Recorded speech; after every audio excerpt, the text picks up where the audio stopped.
En Krav Maga, on retrouve la self-défense et le combat. Dans cette vidéo, je vais vous parler des différents types de combats qu'on a en Krav Maga.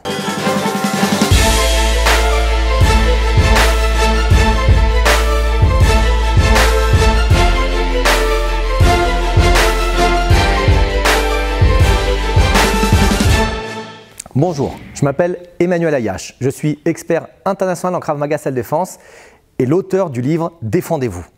Il existe en Krav Maga différents types de combats. On va les voir dans cette vidéo, c'est-à-dire que vous retrouverez le combat dur, le combat souple, le combat lent et encore plein d'autres choses. Mais avant cela, je vous invite à télécharger votre cadeau gratuit situé sous la vidéo et bien évidemment à vous abonner à la chaîne KMG France de YouTube. Comme je vous l'ai dit à l'introduction, on retrouve dans le Krav Maga la self-défense et le combat. C'est quoi la self-défense? C'est la partie où le partenaire coopère complètement avec moi. C'est ce qui correspond à beaucoup d'éléments de vidéo. Souvent dans les commentaires, je vois mais je ne comprends pas, le partenaire, il ne réagit pas ou il ne bouge pas. C'est normal, c'est exactement ce qu'on lui demande de faire, de ne pas réagir et de ne pas bouger, parce que c'est la partie self-défense du Krav Maga. Dans la vidéo d'aujourd'hui, j'aimerais vous parler un petit peu de la partie combat du Krav Maga, c'est-à-dire la partie où le partenaire bouge et où le partenaire se défend. Dans le combat, on peut retrouver ce qu'on appelle le combat lent. Le combat lent, c'est un combat normal où on peut tout faire, sauf que tout est fait lentement et avec contrôle. Par exemple, on y va.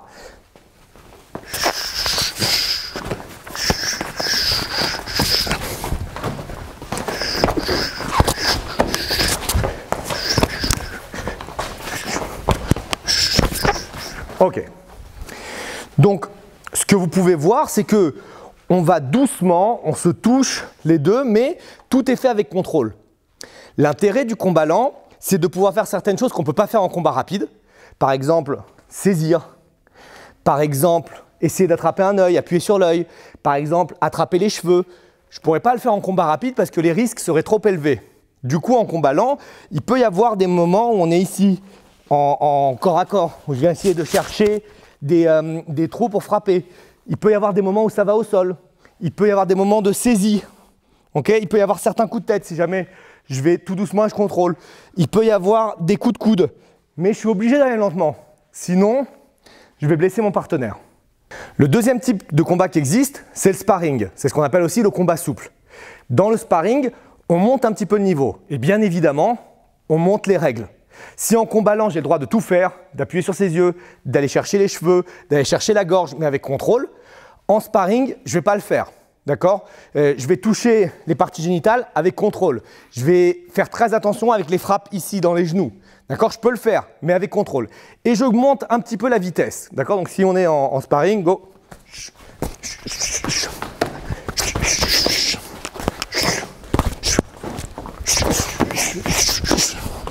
Vous voyez que ça bouge beaucoup plus. Okay, c'est beaucoup plus dynamique, ça bouge beaucoup plus.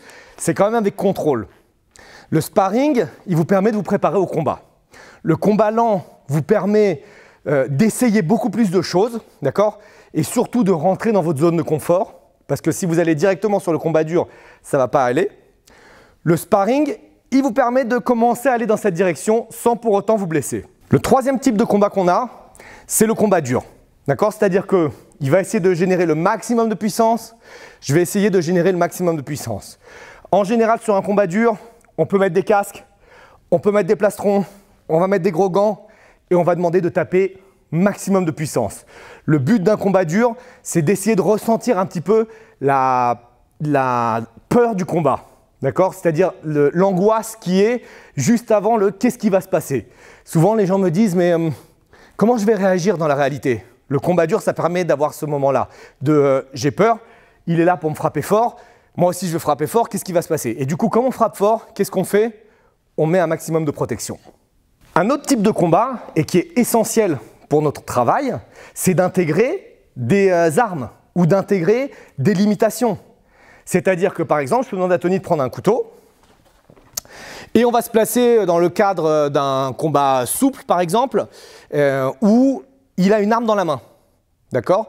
Et il a une arme dans la main, pas en mode self-défense. Ça veut dire, c'est pas il me fait une attaque et moi je défends et il bouge pas. Mais il a une arme dans la main en mode combat. Ça veut dire qu'il va essayer de faire plusieurs attaques sur moi et moi je vais essayer de me défendre. Okay? Et on est sur un combat pied-point. Donc, il a une arme dans la main, un couteau, et il a aussi les autres armes, c'est-à-dire ses poings et ses pieds. Évidemment que je vais prendre des coups.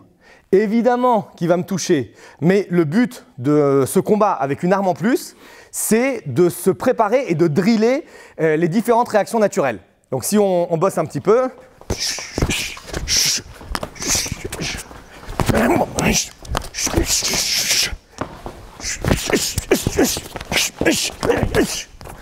Ok. Vous voyez qu'on arrive forcément à ce qu'on appelle des situations de variation. Ça veut dire qu'à un moment donné dans le combat, j'étais un peu ici. En self-défense pure, on l'a pas ça. Mais c'est ce qui sort. Ça veut dire j'essaye de défendre, j'essaye de combattre, j'essaye de toucher, j'essaye d'attraper, j'essaye de contre-attaquer. Ça veut dire que tout ce qu'on voit en self-défense, les principes, on essaye de les appliquer au niveau du combat. Vous pouvez faire ça avec un couteau, vous pouvez faire ça, il a un couteau et moi j'ai un bâton. Vous pouvez faire ça, lui il est debout et moi je suis au sol. Vous pouvez faire ça dans toutes les situations. Voilà, c'est tout ce que je voulais vous montrer dans la vidéo d'aujourd'hui. Le plus important à retenir, c'est que vous avez en Krav Maga la partie self-défense et la partie combat. Vous ne pouvez pas faire que de la self-défense, sinon vous allez vous éloigner de la réalité. Et vous ne pouvez pas faire que du combat, sinon vous ne pouvez pas travailler les outils essentiels qui vont vous apprendre à vous défendre. Donc votre cours, ça doit être un mix entre le combat et la self-défense. Comme en self-défense, le combat, vous devez aller de façon progressive.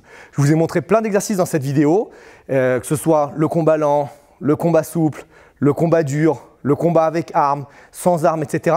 Allez-y de façon progressive. Vous ne pouvez pas tout de suite mettre un couteau, un bâton et on se tape dessus. Pourquoi? Parce que soit vous allez développer certaines craintes en vous disant « mais de toute manière, je suis complètement inefficace dans ces situations », soit vous allez développer des mauvais réflexes. Vous tourner, vous mettre en boule, ne pas assez vous protéger. Mais quoi qu'il en soit, des choses qui ne vont pas vous optimiser dans votre défense. Donc vraiment, allez-y de façon progressive. Voilà, c'est tout ce que je voulais vous dire dans cette vidéo. N'hésitez pas à poser toutes vos questions dans la zone de commentaires. N'hésitez pas à partager, liker la vidéo et je vous retrouve très prochainement pour une autre vidéo.